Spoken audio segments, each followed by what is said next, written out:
2019. That is a priority for us as a party. I think it is worth remarking upon that at the onset of the crisis, the first 3 budgets introduced by Fianna Fáil actually delivered 2/3 of the overall fiscal consolidation or adjustment that was needed. And over the last 7 years, the government has been trying to close the remaining third of that necessary budgetary adjustment. And as the Fiscal Council has been pointing out, progress has slowed. Progress has stalled in reducing and eliminating the deficit. So we do need to make progress on that issue, and we believe that that can be done next week in the budget. One of the overarching objectives that we had in entering negotiations 2.5 years ago or so now was to bring about a change in the direction of budgetary policy. That we wanted to prioritise investment in frontline public services and capital investment in our economy to deal with the legacy issues from the economic crash. And we have achieved that because if you look at the requirement in the agreement, which provides for at least a 2-to-1 mix in favour of investment in public services, actually over the last 2 budgets it has been closer to 3-to-1. And it is our objective in our negotiations for next week's budget to deliver a similar package, again with the overarching priority being afforded to frontline public services and meeting the investment needs of our economy to address the deficits that are evident for all to see. It also has to be a progressive and a fair budget. And that's not just a slogan. It is independently measured by way of the ESRI's switch model analysis. And if you look at the 5 budgets under the previous government, they were regressive in nature. The last 2 budgets have been better budgets for the influence that Fianna Fáil brought to bear on it. Progressive in nature and, in our view, fairer budgets because of our influence. In relation to taxation, on the income tax side, our key focus is on the universal social charge. Over the last couple of budgets, we have achieved reductions across 3 of the USC rates and an expansion of a band as well.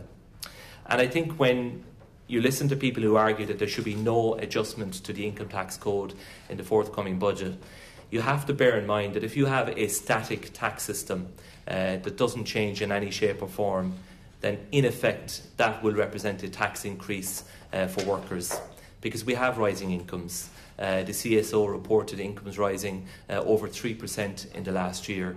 And the Revenue have estimated, for example, that if you made no change to the entry point to the higher rate, over 60,000 extra workers would start paying tax at the higher rate in 2019. So it is important that there are some changes, because if there are no changes, which are advocated by many parties, the government will collect over €600 million extra next year by doing nothing. So a static tax system is not an option. But in relation to the USC in this budget, we're focusing on the 4.75% rate. We want to see a reduction in that rate. It is the key rate that deals with income between just over 19,000 and up to 70,000. So anyone earning in excess of over €19,000 will benefit from a cut in that rate. Any reduction will be modest. We have not at any time tried to oversell the impact of an individual income tax measure, but you have to look at the combined effect over the lifetime of this agreement. And when you look at the combined effect, we believe it has been significant and of benefit to people. We do support increasing the entry point to the marginal rate of tax.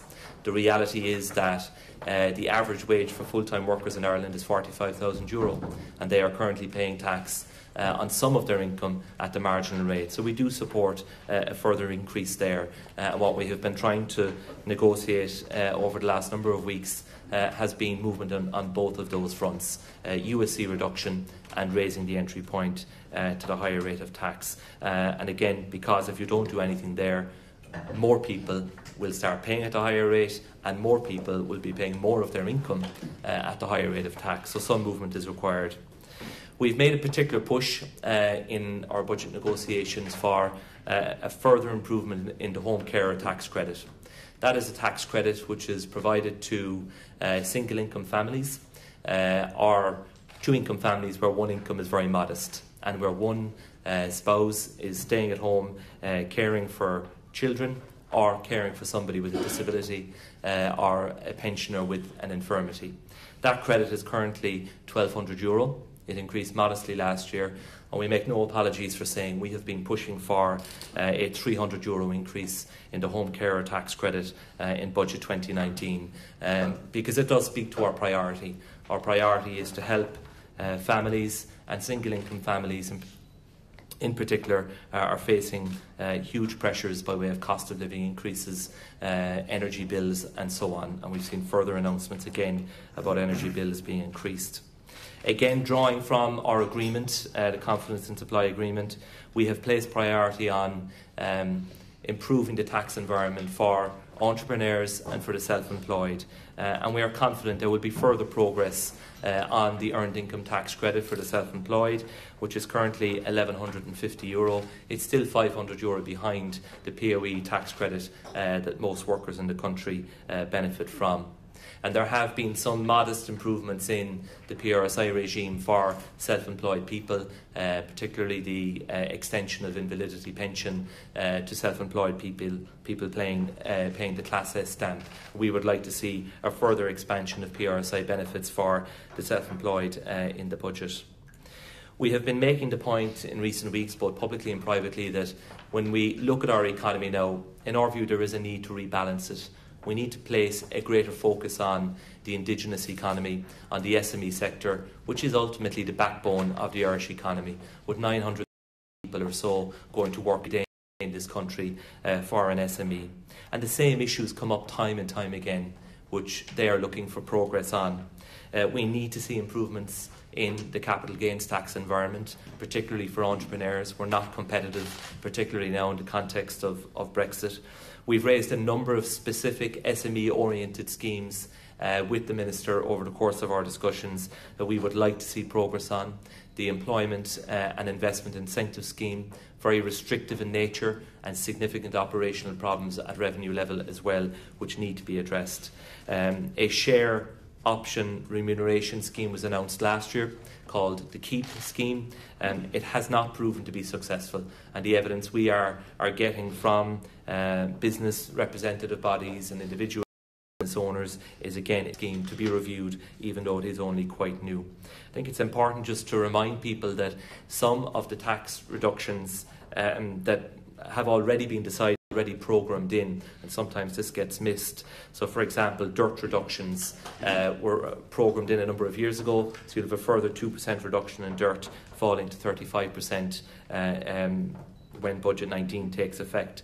Similarly, a mortgage interest relief issue we highlighted last year. If nothing had happened, then mortgage interest relief would have been lost completely overnight at the beginning of this year. We prevented that from happening through negotiating the agreement in the first place and then giving effect to that in the budget. So the tapering off of mortgage interest relief will continue, but it does mean that up to 400,000 mortgage holders will continue to benefit from some mortgage interest relief next year, which otherwise they would not have got anything from if we had not prioritised and dealt with that.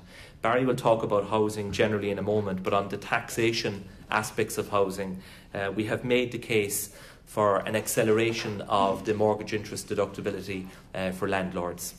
We are seeing a shift in the rental market. We're seeing greater involvement by institutional investors, REITs and other corporate entities, but we are seeing a drift away from this sector by domestic landlords who might own 1, 2, 3 or more properties. The interest deductibility is to go to 90% next year. We'd like it to go to full weight to 100%. It was one of the options set out in the report published on Budget Day last year about what you could do from the taxation side to try to bring more stability to that market and to try and hold on to landlords that we currently have providing accommodation in the Irish market. We've also raised suggestions about rewarding people who enter into long-term leases, so landlords who are willing to give a long-term commitment, because we need to see a structural shift in the nature of tenancy agreements in Ireland. As we know, in mainland Europe, many tenancy agreements can last 10, 15, 20 years and beyond. We don't have that environment here, and our tax system needs to be changed, in our view, to deal with that issue, and also about tenancies in situ. So where properties are being sold, the retention of tenants, and there are ways, in our view, through the tax can incentivise. And in relation to the whole climate change agenda, the move to electric vehicles, it is a priority for us. There are some tax incentives currently in the code that are due to end at the end of this year if nothing happens.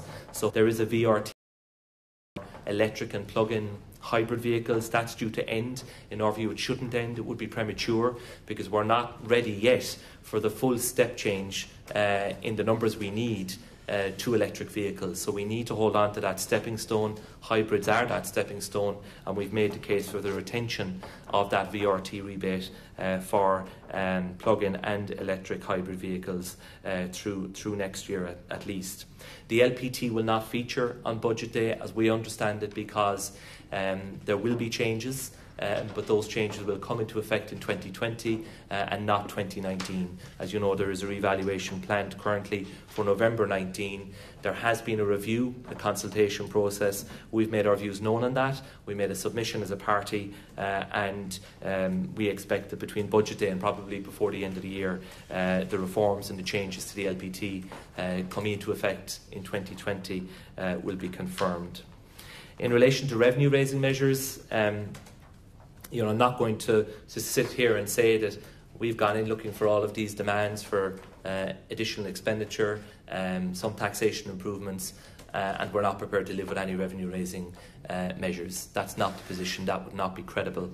Our priority is to deliver on the objectives set out in our agreement, particularly housing, health, enterprise supports. So we'll not be able to do that with €800 million. We accept that. There will be a need for revenue raising measures. Of course, we've had discussions on that, exchanged views, but ultimately the individual decisions will be made by government in relation to revenue raising, because we are obliged as a party to facilitate this third budget under the agreement being passed, provided there is progress on our key policy priorities. I'm almost finished, but in relation to Brexit, which are large, the loan cost loan scheme, the 300 million scheme announced on budget day last year, it's not working. About 1% of it has been drawn down, according to the figures made available to us, because of the red tape, the bureaucracy, and that is a vital lifeline for businesses trying to prepare now for the unknown disruptive effect that Brexit will bring. That issue requires focus. Some of the taxation changes I spoke about earlier for the SME sector will be particularly important, depending on the outcome of the Brexit negotiations, and the state agencies involved in supporting firms to step up their preparedness for Brexit. They will need extra support in relation to market diversification and other steps that they need to take, and that's a key issue. We're all aware of the economic risks and what they are facing Ireland at the moment. There is a growing dependence on corporation tax. It is an unhealthy dependence from our point of view. It is increasing at a very significant rate by way of tax take. That's welcome, of course. We need those receipts, but we have to be very careful about the policy decisions that we make with that extra money which is being received. There is a growing dependence on a very small number of companies, as you all know, from the top 10 companies. And another way of putting that is that about all tax that we collect in the country under all headings comes from 10 companies, and that is an exposure, and we have to acknowledge that and face up to it, and it means that we need to make the right policy decisions, and that is what has influenced our view as well, that there is a need to focus and refocus on the SME sector across the Irish Indigenous economy. Other risks, of course, changes at ECB level, the quantitative easing programme being unwound, the elephant and unknown in terms of what the effect is going to be depending on the outcome. The possibility of trade wars, corporate tax changes internationally, whether it be CCCTB, digital tax and other threats on the horizon. And that, from our point of view, makes it all the more important that the Rainy Day Fund is set up in 2019.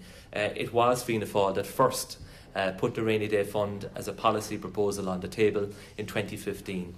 That was the right thing to do, and this is the right time to set it up. We've had parties tripping over themselves in the last few days saying this is not the time to do it. Well, there's never a good time or an easy time to set up a rainy day fund, but it's all very fine to say we've learned the lessons from the past, but that doesn't mean anything if you're not prepared to make changes to policy. So that fund must be set up. It's an important initiative, and it's one that we have championed and will continue to. It's the right thing to do, to have that buffer in place, so that when the colder economic winds come again, which inevitably they will, that whoever is in government, that the first decisions they do not have to make are to raise taxes or to cut expenditure, that you can bring this money back into the budget without making those really difficult decisions that have had to be made over the last 10 years or so. So I leave it there at my end, and Barry will come in on some of our key priorities across the main expenditure areas. Thank you. Thanks, Michael. As Michael has alluded to, this is the third of a series of 3 budgets within the confidence and supply arrangement that we entered into in order to facilitate a government being formed in the public interest and in the interest of economic certainty, fiscal certainty and indeed political certainty. And it hasn't been easy. It's not a very comfortable position, as you'd appreciate, for an opposition party. Every time we stand up, we're open to derision from both the government and other members or other opposition parties. But, as I said, it was the right course of action to take, and as Michael has alluded to, the underpinning of that was the essential pretext that it be 2-to-1 in ratio in relation to public services over taxation. So this budget will be no different in that sense. Previous funds have adhered to that, have stopped the regressive nature of the previous government and ensured that these budgets have been progressive.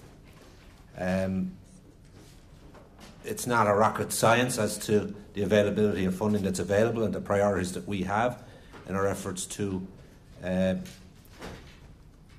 achieve the final successes in relation to the commitments we made initially in that agreement that I alluded to, that being the confidence supply arrangement. You will have, obviously, a modest tax package that recognises, appreciates and rewards work. You will have a fair and equitable social welfare package. And you then look at our commitment in relation to pay equality for new entrants. We demanded that over the course of the rewinding of the FEMPI legislation. We ensured government entered into negotiation with the union in relation to achieving that. That now is in the hands of its members, but we are glad that we have accommodated that. Our priorities thereafter obviously focus on the 2 areas where there hasn't been the sort of success that one would have hoped to date, and where the government's policies and efforts in relation to housing, particularly in health, have not succeeded. And it is against that background that we use the influence and exert the influence that we have in order to ensure that there's a huge shift in policy, in direction, in level of funding associated with it, in order to ensure that houses are not announced but delivered. And our initiative in relation to housing is obviously 3-pronged. It's in relation to ramping up and taking away the blockages that exist in relation to the provision of social or council housing in the first instance. Secondly, in relation to providing the level of funding that is necessary to deliver affordable homes, and providing a scheme thereafter to ensure that those who require those homes can buy them or can rent them. Because, as we've all been saying and recognising over the last number of years, there's a cohort of people out there who don't qualify for social homes or who can't afford or access mortgages, whom are paying far too much of their disposable income in seeking to meet their accommodation needs. And finally, in the area of the rental sector, as Michael again alluded to, in the context of the tax package that's needed to ensure that that availability of stock is at hand to meet the immediate and pressing need that is all too obvious. We haven't concluded our negotiations with the government parties in relation to arriving at a conclusion and agreement in relation to those areas yet. We will continue to do so with the view to being in a position to allow the budget to pass next week. In relation to health, again, we hear of overspending in the area of health, but that doesn't materialise in the minds of those that we represent, that they don't see that being delivered on the ground, despite the best will and intentions of everybody concerned in the workforce contained therein. So, what can we do? How can we be most effective in ensuring those that are most vulnerable get a break in relation to the commitments that we exert at this time in relation to that issue? And that points us in the direction of the two sectors in society that we believe are most vulnerable, children and the elderly. In relation to children, the one glaring failure on the part of government is to adequately assess those children with special needs who need interaction, who need action thereafter in relation to delivering their education in a way in which they deserve. And the waiting list associated with that cohort is unfortunately very distressing. So we want to ensure that is addressed. We want to ensure that the area of home help hours is increased dramatically. The area of home help packages is increased dramatically, with a particular emphasis in relation to dementia and Alzheimer care. And also you have the whole area of mental health. And a commitment in relation to the Vision for Change has been made but hasn't been delivered again, we are told, with the problem and in relation to being the recruitment of the necessary consultants to drive that. That's a glaring issue, that was sought to be addressed in the Pay Commission's report recently, and again that is being considered by all parties, and we expect that the government will ensure not only to meet the primary recommendation that's there, but maybe to go beyond that, considering the difficulties that we as public representatives realise and see every day in relation to recruitment issues that exist in that sector. When we go beyond that, obviously we move into the area of education, and we've had some incremental benefits and targeted benefits from our perspective in relation to our objectives since we entered into the confidence supply arrangement in the first instance, and that was primarily in the first instance was in relation to pupil-teacher ratios. We've seen improvements in that regard. In relation to careers guidance counsellors, again we've seen progress which continues in that area, and in relation to the postgrad course. We now want to focus our emphasis in this budget, insofar as we can, in the area of capitation grants to schools. We've seen an all too common feature of parents' income being directed towards the provision of education, and you go back to, we're 35 million, for example, off the 2000 levels of capitation grant that was available to the school sector, the education sector, and that short gap is being met by parents on a regular and a weekly basis, and it's something that is coming home to roost at this stage, and it's something that is being highlighted in our constituency offices throughout the country, and we want to see that addressed. In relation to agriculture, obviously, agriculture, justice and transport and all those areas, there has to be a Brexit team associated with this budget. It has to be Brexit proofed in a way that was never done before, because that is the greatest challenge that is facing the economy and the state. And despite the bubble that we live in relation to where our role is, we want to ensure that all parties and none are steadfast in their efforts to ensure that this government gets every support it can in order to ensure that a deal is imminent and that preparations are made in this budget for all eventualities that may incur depending on the success or otherwise of those negotiations. In relation to justice, we continue along the path of recruitment and seek 800 again this year. But there is, as Michael said, an available space that is there. It can't go beyond that. We have learnt from issues in the past. We abide by the fiscal rules. We won't get into a situation where we will borrow to make progress. Quite the contrary, actually. And I think that is the right course of action.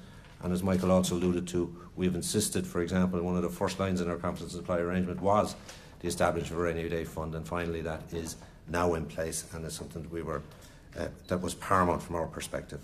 So, as I said to you, we haven't concluded our negotiations. We continue to do so in good faith and with the best of intentions in order to represent those that gave us the privilege to allow our vote to mean something in the way that it has, despite the convoluted nature of the last election and the result it threw up. But our first intention then, as it is now, is in the interest of country rather than party, in order to ensure that there's progress. And, motions won't affect policy in the way in which we believe we have an opportunity to do so now. And our emphasis is obviously in the area where we want to see real and radical progress, and that's in the area of housing. And I think our negotiations are moving in that direction. I would hope that that will be cemented before next Tuesday. Thank you. Just very quickly then, Michael, we take from your outline priority, child benefit is going to wither on the vine again for the third year in a row. Or what is the party's position in relation to child benefit? Sure. Well, look, we'll try to divide on tax and expenditure if we can. Barry, do you want to? Yeah, well, that is a cost of living issue that not only will be intertwined between the social welfare package and the education package and the health package, and of course the issue of childcare and the costs associated with childcare is paramount.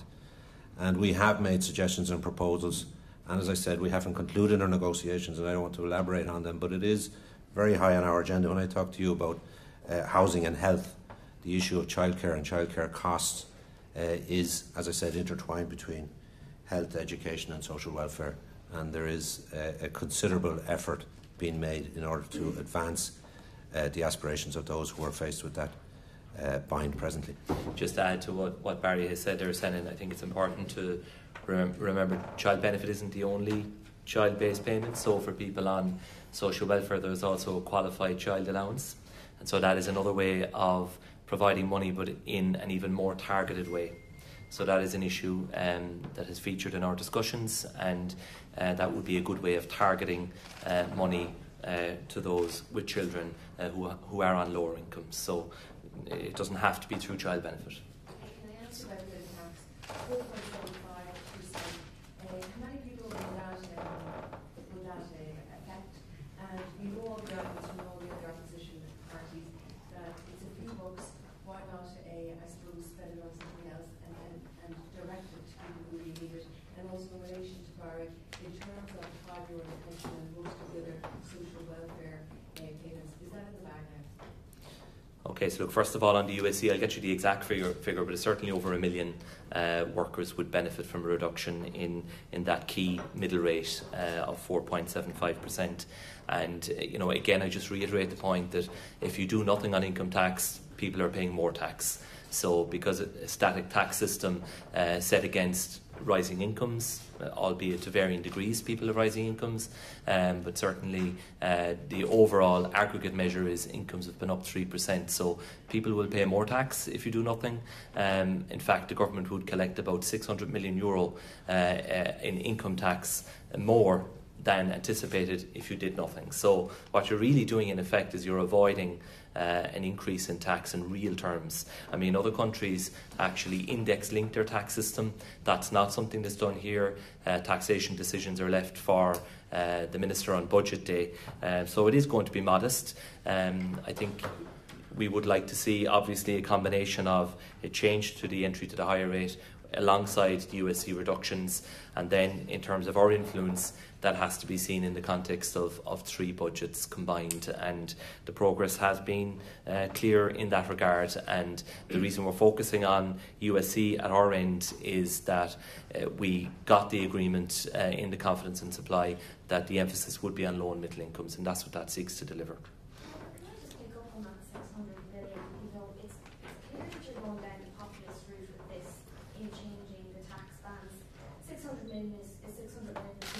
Not miss because they don't have it at the moment. Would it not be better if you say you're prioritising health and homelessness to play that 600 million into those 2 key areas instead of giving a modest increase to workers? Well, look, the 600 million is a Department of Finance revenue figure. It's the benefit to the state of not indexing the tax system. So that is factual, and that comes out of everyone's pockets as such. I think if you look at the overarching principle we have, and that is to place priority on the issues that you have highlighted in housing and in health. And in the last two budgets, we have achieved the overall mix of about 3-1 in favour of investment and spending on public services. And if you compare that to the last budgets under the Fine Gael Labour coalition, it was closer to 50-50 actually. And those last two budgets had a combined income tax package of the order of $1.5 billion. So we have brought about a shift in policy that does focus on those issues. But there are many low and middle income families who are struggling. The cost of living is rising. That's in some ways masked by the headline CPI statistics published by the CSO, because when you drill down into those and you look at the costs that are unavoidable, transport costs, accommodation costs, energy costs, those are all going up and going up very quickly. So, people are under pressure, the cost of living is rising, and it is important to make some changes to your tax system to take account of that and take account of the fact that doing nothing actually means they would be worse off after the budget. And in a scenario where government is going to be bringing forward an overall package of €3.5 billion, people shouldn't be worse off after that. The second part of my question was whether the social welfare things in the bag. Well, nothing's in the bag till everything's in the bag. But we've put our point across that we want a fair and equitable social welfare package, and I would hope that the government would recognise that for what it is and that something that they may agree with. But as I said, can I ask what's the overall package? You're 800 million of space, accepting the 800 million figure, but what is the overall package for budget day going to be for new measures on budget day? We're looking at 1.5 up to 204 billion. And then Barry, the affordable housing scheme, it's the big Fianna Fáil ask in this budget. Can you tell us the income limits that's going to apply to?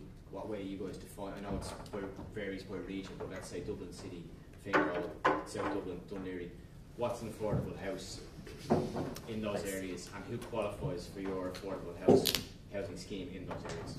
Okay, I'll take the first one, Fiach. So look, the overall package is not finalised. There are still a number of moving parts, particularly health. It's not finally nailed down as we understand it. So in the expenditure areas there are still issues that are unresolved, or perhaps not finalised would be a more accurate way of describing it. But it is going to be significantly above €800 million, because you're not going to be able to meet the requirements that need to be met in a package of 800 million. So I can't put a figure on it. Even if I knew it, it wouldn't be fair of me to do so. But we don't have that figure yet, but it's going to be significantly above 800. I'll let Barry take the housing. Yeah, again, to be fair to everybody associated with the ongoing negotiations, it wouldn't be right or proper of me to give specific details in relation to our proposals around affordable housing. Suffice to say, we want to substantially increase and ramp up the level of funding that is being geared towards the provision of affordable homes, in order to ensure that affordable homes are put in place in the first instance, and secondly to devise a methodology by which those who qualify can access them, and that is around eligibility and criteria.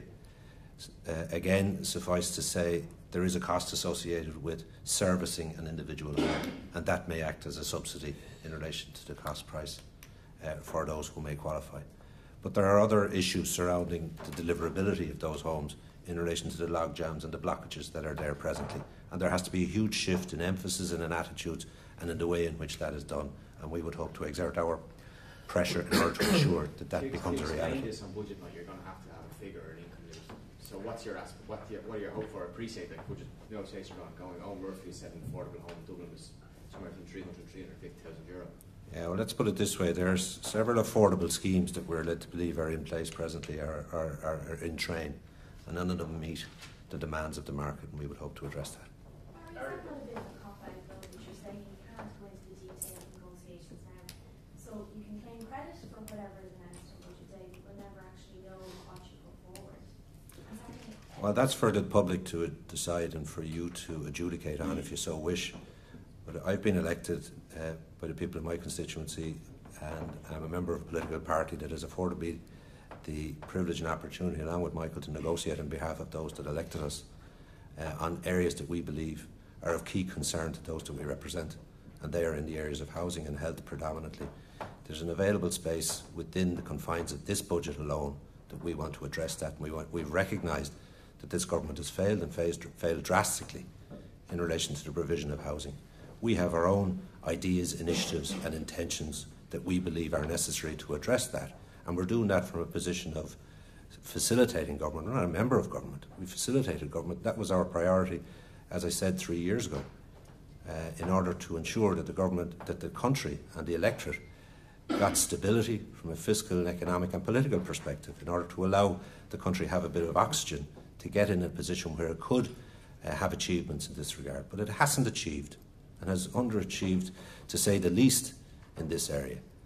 And, you know, I enter into, as we do, internegotiations in good faith, and you have to show respect for those that you're dealing with. You can't misplace their trust in you, nor I in them, and ultimately arrive at an agreement which we can both stand over, and that is our prerogative, and that remains our prerogative. And I, no more than anybody else within our party, will go before the electorate at the next election, and the people will decide if we did a good job or not. If I can I just add to what Barry has said there? I mean, I think the way to measure it really, Elaine, is to compare what's there now with what will be there after the budget. So what's there now is an affordable housing scheme in theory, which is under the 2009 legislation, which has been signed back into law, but with no regulations, with no guidance, and not a single home delivered. So not a single government-backed affordable home has been delivered in the lifetime of the government. That's a fact. And the amount of money that's currently provided in the system is insignificant and nowhere near on a scale of what is required. The only scheme so far has been a pilot scheme on Cowen by the approved housing body with the City Council here. So what we're looking for is a major multi-annual capital commitment to an affordable housing scheme. As Barry has said, you need a means of delivering those homes in the first place, and then you need an actual scheme for the home buyer to apply to and avail of. And so it will need to be very significant, and it will need to be backed up with delivery. So I think that's the best way to compare what we hopefully will achieve. What's there now, which is not delivering anything. It's completely insignificant in financial terms. No regulations, no guidance to local authorities whatsoever around affordable housing. And compare that to what is going to be there by way of what's announced on budget day and subsequently put into effect. And I think it will be a marked difference because, you know, as a party, we cannot stand by a situation where home ownership is going beyond more and more people. You know, the dream of owning your own home is a legitimate one, and for young people and couples it's just getting further and further beyond their reach, and that needs to be dealt with, and that is a priority for Fianna Fáil in this budget, and we accept you're going to measure our influence by that issue and others, and you know, we expect to deliver. You've put a lot of spending priorities on the table, but are you prepared to fund them specifically through, do you support the mooted 2%, 2.5% increase in the 9% hotel VAT rate, for want of a more comprehensive description of it? And do you support the €10 increase in the carbon tax if that's what materialises next year? Sure. Well, look, as I said earlier on, like we can't have it every way. We can't be putting forward proposals that cost money, and if they add up to more than what's available, and the government will have priorities they want to deliver on, then more money is going to have to be raised. We accept that. It is a fact that under the agreement, the duty on our side is to allow the budget to pass. The duty on their side, the government side, is to deliver on our priorities. So while of course we have had discussions on individual revenue raising measures, at the end of the day those are decisions that government have to make.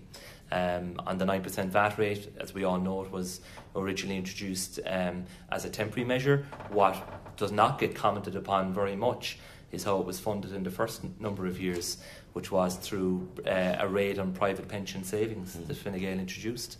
About €2.5 billion taken from private pension savings over a number of years, which has resulted in lifelong reductions in people's pensions. And that doesn't seem to feature at all in the entire debate, but that's how it was funded initially. So we've had the discussion. It is going to be a matter for government. We accept that the reduction has been successful, and obviously the impact on the regions has to be very carefully taken into account. But what you cannot do in your VAT system is differentiate between your capital city and the rest of the country. But there are other instruments available to government where additional supports can be provided. It's a difficult call. We accept that. It's one the government have to make. We can't have it every way, saying we want this done, that done and the other done, and then not be prepared to support how that gets funded. So at the end of the day, they are decisions for government. Barry, Michael just mentioned there that obviously the affordability of housing is one criterion that you might be measured on. While it takes a long time for new housing to come on the system, do you have any proposals for making the existing housing stock more affordable for people who are in the market? There were reports about some sort of state-backed savings top-up for people who are first-time buyers. So any thoughts on that? And also, Michael, on the 4.75 USC rate, had a quick look at the revenue figures. It would benefit around 1.5 million people on different incomes. But the lowest 800,000 or so don't earn enough to get the benefit of that. So why focus on the middle rate and not the lower one? Yeah, in the first instance, in relation to affordability, it's affordability to purchase and affordability to rent. Our point is that not enough emphasis and funding has gone into the provision of an affordable scheme that meets the demands of the market presently. And that's why, as Michael and I have said, we need to overhaul any existing schemes in order to tailor them to meet the demand that's there. The other issue is you have to increase supply. Now, supply has not been increased and ramped up at a rate or at the speed that is necessary. Is there some log jams within the system presently that is contributing towards that? Yes, we believe there are. And yes, we believe there has to be a shift in emphasis and policies on the part of those who have responsibility in that area to ensure that they get to market much quicker. With no priorities around making sure the existing stock is more affordable in the meantime?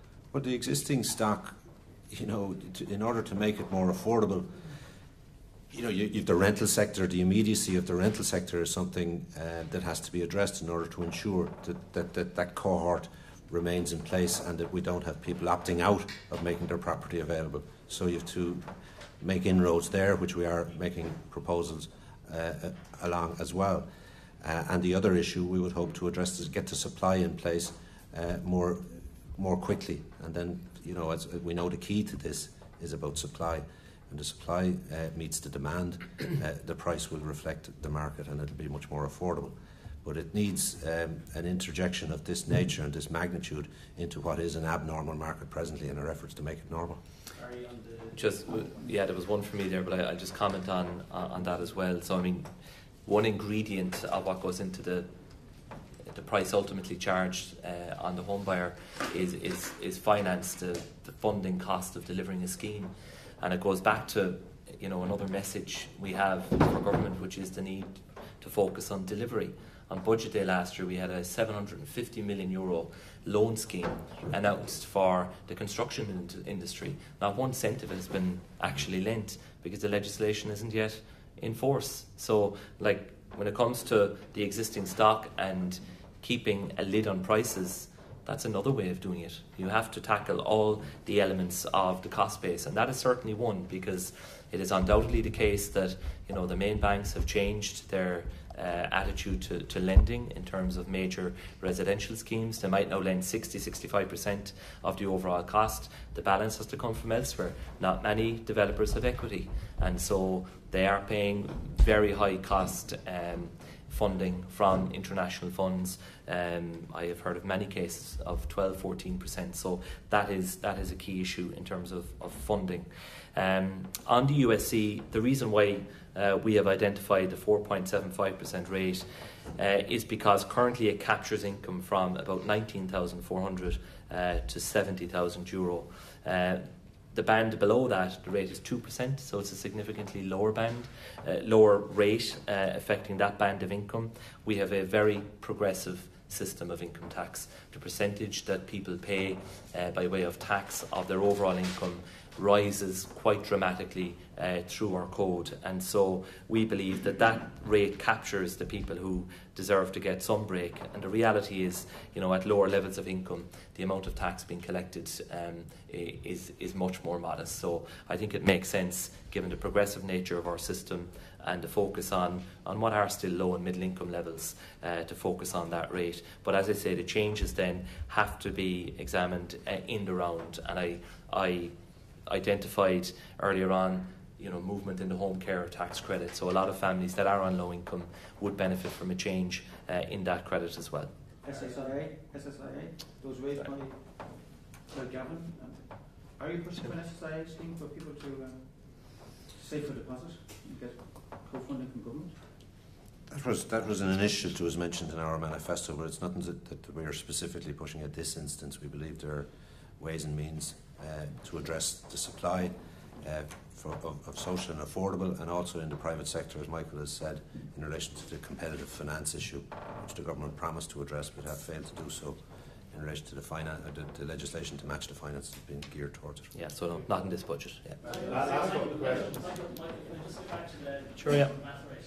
Can we take it from your response to Stephen's question that you've no objection to seeing the VAT rate go up perhaps a couple of percent, and have you any objection to seeing it go all the way back up to 13.5%? Well, look, I mean, what I've said really is that the budget numbers need to add up overall. There will be direct revenue raising measures. There are a number of options on the table. The lower VAT rate is not the only one, but obviously it's in the mix because when it was introduced, it was introduced as a temporary measure, and so is up for review every year. That's just a statement of fact. But what I can't do is, along with Barry, go into the Minister and say we want more spending in this area, in housing, in health, we want to improve the enterprise tax regime, but by the way, you can't raise any money through A, B, C, D or E.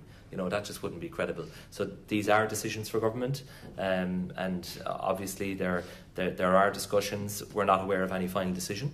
That's the truth of the matter at this point in time, and obviously we're all reading the newspapers about views that different members of government have, but from our point of view, the overall package has to be prudent, it has to be within the envelope that's available, but we are looking for progress on the key priorities. So. Barry, can I ask you, last year from memory, Fianna Fáil was looking for 15 million extra for the National Treatment Purchase Fund. Is that the sort of money you're looking for in this budget? And Michael, the opposition have criticised your insistence on the rainy day fund by saying we're borrowing 350 million next year to balance the books. And why not use some of that 500 million to do that and then put the leftover in the rainy day fund? The National Treatment Purchase Fund is one of the success stories within the health service. It's presently at 55 million. We would hope to bring that to in the region of 100 million. It may have a role, for example, in the issue of accessing psychological assessment for those children that I mentioned. Can I ask so in other words, it could be expanded to meet the likes of that demand. But again, that's a conversation we continue to have with the government parties with a view to arriving at a successful conclusion. Just briefly on Michael's question, the rainy day fund. So the last macroeconomic and fiscal forecasts we have are from the summer economic statement that show a projected deficit next year of 0.1%, 350 million in nominal terms. Obviously all those numbers now are being reworked with the up-to-date data and projections that are available. So let's see where that falls. You might get some information over the course of the day and from the white paper as well. But we reiterate the importance of making a start on putting in place a buffer which can be drawn down when the need arises. This is recommended by all of the main international bodies as an important part of fiscal policy. Many of them recommend that we should be running budget surpluses at this point. We're not saying that, but we are saying let's put money aside, which can then be brought back into play when the need arises. Because, I was there during those painful years when the decisions had to be to cut spending, to raise taxes. And the more money you have in the rainy day fund, which can be brought back into play in a manner consistent with the fiscal rules, means you will have that buffer to avoid those type of decisions in those days again. And I think it's sound politics, it's sound policy, and I think if we are genuine in saying we've learned the lessons from the past, we will take this step, and we're confident it will be taken. Just finally before we go, this thing says confidence supply agreement, update budget 3. The Taoiseach said he wants budget 4, and he wants the review to start. He wanted to start before the budget. Your party leader said he would allow it to start after the budget. So are you expecting to be in a review process within days of next Tuesday? Well, let us conclude our first job of work, which is to agree a budget. Thereafter, it's the duty and job of both party leaders to investigate the wheres and hows in relation to the review. But that's nothing that we are entering into speculation on, as I said, and as Michael has alluded to. Our commitment on the behalf of our party is in order to ensure that this budget is agreed and it addresses the key priorities we had within it and addresses the deficiencies that have been obvious in government's failings to deal with the two major issues of the day. Just to be clear, just if I got it right, you want all the welfare payments apart from the dole to be increased, is that right? The job seeker. Is that part of the measures? So there will be a social welfare package, as there has been over the last couple of years. The details of it are still being negotiated, and we've made. Sorry. From this document, there's no mention of the job seekers being increased. Well, I mean, if you look at what happened last year, all working age payments would have been increased, for example, including the pension. So it's important that there is equality across the social welfare code. The final decisions are yet to be made, but there is a need for a social welfare package, and obviously I think the priorities that are laid out are drawn directly from the agreement, but there are other priorities. No. Listen, look, we said, you read our lips, fair and equitable across all payments. So simple. You needn't seek to, create a story. No. Our intention remains a commitment to all payments in relation to a fair and equitable package that meets the needs of everybody concerned within that. And that includes those in job seekers. No, just in case you're misinterpreting, Philip, I think what Barry is saying is that all categories of recipients should be treated equally by way of weekly payments. That's the Fianna Fáil position. Just to clarify an earlier point. Sure. You don't want to run a surplus alongside the raising fund. If there is a surplus, would you be happy to see a surplus run alongside the fund? Well, look, at this point in time, the projection is for a very small deficit. As I say, the numbers are being reworked, and over the coming days we'll have a more accurate picture as to where we stand. Our priority on the fiscal side is move towards a balanced budget next year and put in place the rainy day fund. So we'll see what the final numbers throw up, but we haven't been informed of a likely surplus.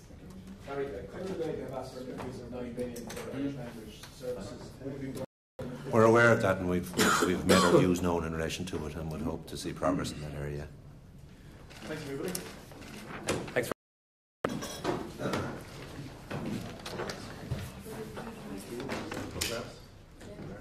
The outside.